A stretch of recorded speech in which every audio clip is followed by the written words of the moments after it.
Hello बच्चों, कैसे हो आप लोग। मेरी आवाज़ पहचान में आ रही है आप लोगों को। रीना मैम। हम्म, ठीक है। ओके। अच्छा, अभी तक हमने जो भी किया है आप लोगों को सबको सारे टॉपिक्स क्लियर हो गए। बहुत ही होशियार और अच्छे बच्चे हो आप लोग, सिंसियर हो।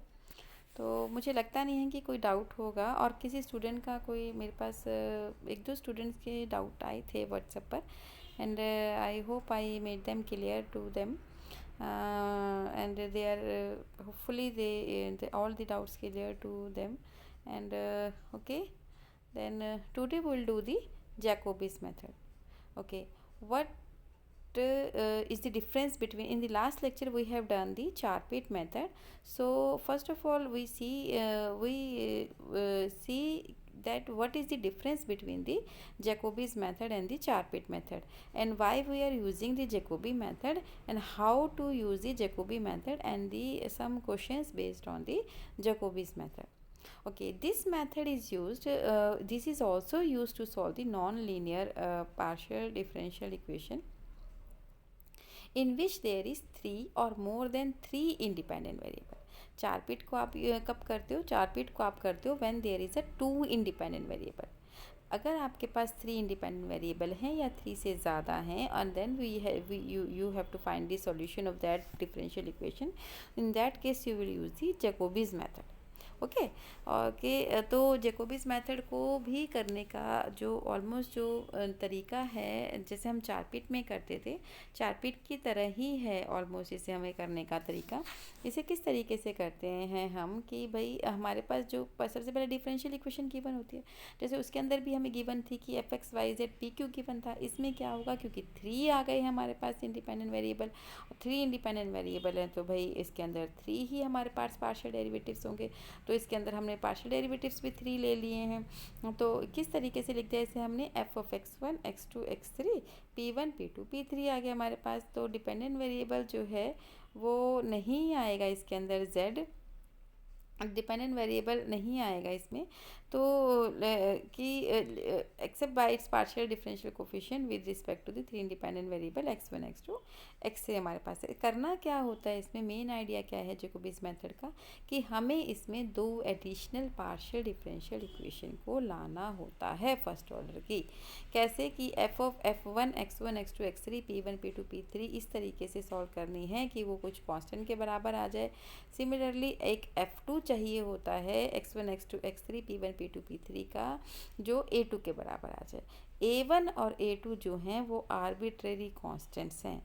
ये आने के बाद हम क्या करते हैं कि ये आने के बाद हमारे पास इक्वेशन नंबर जो वन है, जो टू है, और जो इक्वेशन नंबर थ्री हमारे पास है, इक्वेशन नंबर वन जो गिवन थी, टू जो हमने ये बनाई है ए वन वाली, थ्री जो ए टू वाली बनाई है, इन तीनों को सॉल्व करते हैं for p one p two and p three के लिए। P one p two and p three के लिए इन तीनों को सॉल्व करते हैं हम।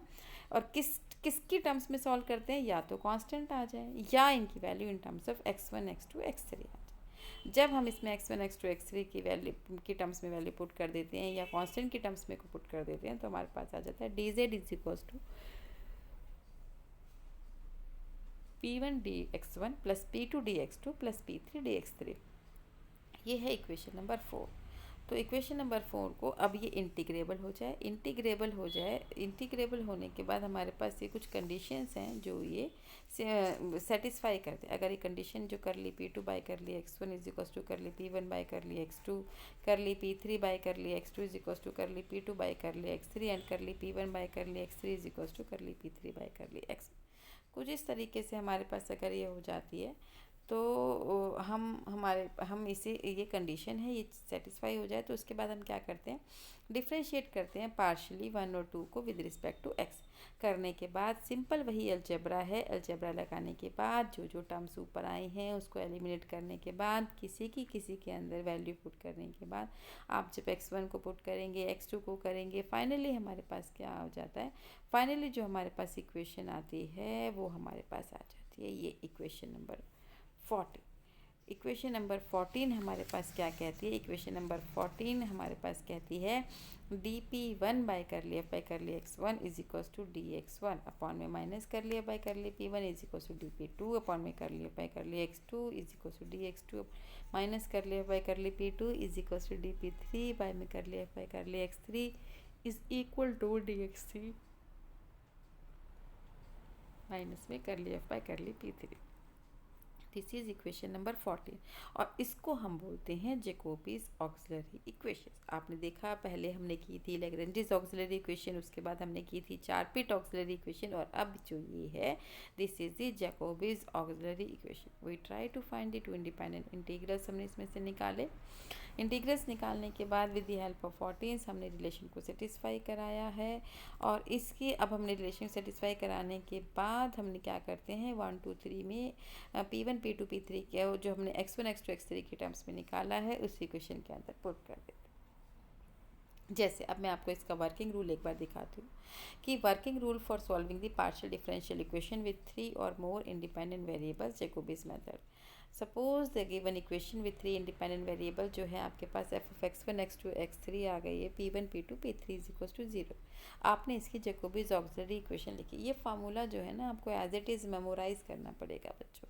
थोड़ा सा आप इसमें अपना लॉजिक भी बीच में लगा सकते हो कि भाई p1 p2 p3 के साथ जो नीचे है वो x1 x2 x3 है, और जो x1 x2 x3 के साथ जो नीचे है वो माइनस के साथ p1 p2 p3 का डेरिवेटिव।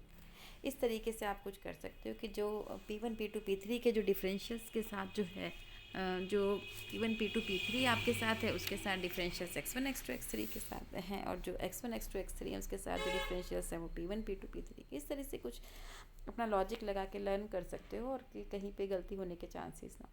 अब हम क्या करते हैं ऑक्सिलरी इक्वेशन लगाने के बाद हम इसको सॉल्व करते हैं इक्वेशंस को दो एडिशनल इक्वेशंस लाने के लिए।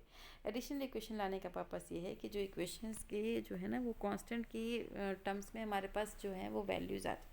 तो जो कांस्टेंट की टर्म्स में मेरे पास वैल्यू आ गई है a1 a2 की टर्म्स में कांस्टेंट हमारे पास है। अब मैं क्या करती हूँ कि भाई ये जो 2 और 3 है ना इनको पहले ये चेक करते हैं कि भाई ये जो इक्वेशन जो 2 और 3 है ना ये पॉसिबल भी है कि नहीं है, कि कुछ भी ऐसे ही बना दिया है हमने।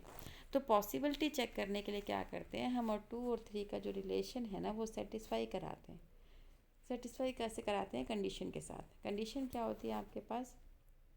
कंडीशन आपके पास ये होती है कि f1 f2 जो है ना वो summation r is equals to 1 2 3, क्योंकि 3 है इसके अंदर टर्म्स 1 2 और 3 है, तो कर ली f1 का बाय कर ली x1 और कर ली f2 बाय में कर ली p1। इसी तरीके से हम इसे 1 2 3 के लिए लेंगे। इसी तरीके से अब कर ली f1 बाय कर ली p1 कर ली f2 बाय में कर ली xr। r जो है वो 1 के लिए होगा, पहला जो समीशन का है हमारे पास टर्म है। इसी तरीके से दूसरी 2 के लिए होगी, इसी तरीके से तीसरी के लिए। तो ये जो इक्वेशन नंबर 4 है, 4 के अंदर जब हमने सारी वैल्यूज पुट करते हैं तो वो जो है 0 के इक्वेट आ जाए। अगर वो 0 के इक्वेट आ जाए, 4 जो है वो सेटिस्फाई हो जाती है, then we have to solve the 1 2 and 3 for p1 p2 p3। क्यों सॉल्व करना है, क्या चाह रहे हैं? We want p1 p2 p3 in terms of x1 x2 x3।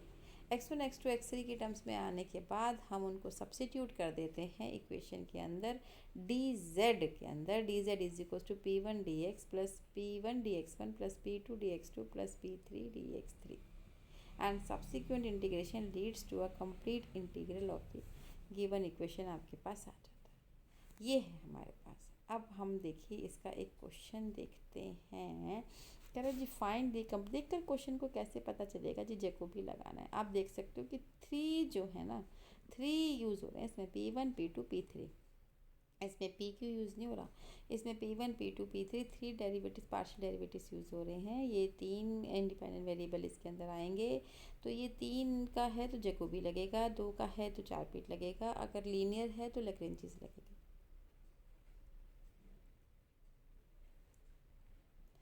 अब है कि find the complete integral of p1 cube plus p2 square plus p3 is equal to 1। एक क्वेश्चन देख लेते हैं इसका। तो इसके बाद हमारे पास इक्वेशन को कैसे लिख सकते हैं बच्चों? हम लिख सकते हैं f of x1 x2 x3 p1 p2 p3 is equal to p1 cube plus p2 square plus p3 minus 1 is equal to. Jacobi's auxiliary equation लिखी, ऑक्सिलरी इक्वेशन के बाद जो जो टर्म्स की रिक्वायरमेंट थी कर लिया, फिर कर लिया x1 चाहिए, f1/x2 चाहिए, f1/x3 चाहिए, f/p1 चाहिए, f/p2 चाहिए, f/p3 चाहिए, सारी वैल्यूज़ को पुट कर दी हमने यूजिंग 1। पुट करने के बाद आप देख सकते हो कि from first and third fraction से हमारे पास dp1 ज़ीरो आ गया, dp2 भी ज़ीरो आ गया, dp3 भी ज़ीरो आ गया, लेकिन अभी आपको p1 p2 की टर्म्स में दो वैल्यू चाहिए। तो आपके पास दो टर्म्स बन गई, f1 बन गया आपके पास p1 is equals to a1 आ गया, और f2 चाहिए आपको ये p2 is equals to a2 आपके पास आ गया। अब हमने इसमें क्या किया, हमने नाउ f1 f2 को हमने क्या किया, समीशन के साथ कर दिया, f1 अपॉन में कर लिया XR, f2 अपॉन में कर ली PR, माइनस में f1 अपॉन में कर ली PR, f2 अपॉन में कर लिया XR। ये सारी वैल्यूज़ आपके पास आ गई। इसमें आप 1 2 3 करके इसे ओपन कर दीजिए समीशन को। ओपन करने के बाद इसके अंदर जो हमने ऊपर से वैल्यू निकाली है ना, वैल्यू पुट करके देखो, वैल्यू पुट करके देखो ये ज़ीरो आ रही है कि नहीं। अगर ये ज़ीरो आ रहा है तो thus we have verified that for the relation 2 and 3 f1 f2 जो है वो ज़ीरो है, hence 2 and 3 may be taken as the additional equations. ऐसा ना हो ज़ीरो आए ना फिर नहीं ले सकते, उससे हम ये जो इक्वेशन कंडीशन है ना ये सेटिस्फाई होनी चाहिए, ज़रूरी है। Solving 1 2 and 3 for p1 p2 p3 के लिए p1 is equals to a1 and p2 is equals to a2 आपके पास आ गया, p3 की वैल्यू आ गई। आने के बाद हमने क्या किया, पुट कर दी सारी वैल्यूज़ को dz के अंदर। dz जो आपके पास फाइनल इक्वेशन है ना, p1 dx1 plus p2 dx2 plus p3 dx3, इसके अंदर dz के अंदर ये वैल्यूज़ पुट की हैं। dz के अंदर ये वैल्यूज़ पुट करने के बाद हमने इसे इंटीग्रेट कर दिया। This is the complete integral for the given equation in which there are 3 arbitrary constants a1 a2 and a3। Okay, आज के लिए इतना ही। कुछ क्वेश्चंस और करेंगे हम नेक्स्ट लेक्चर के अंदर। ओके बच्चों, good day to all of you, have a safe and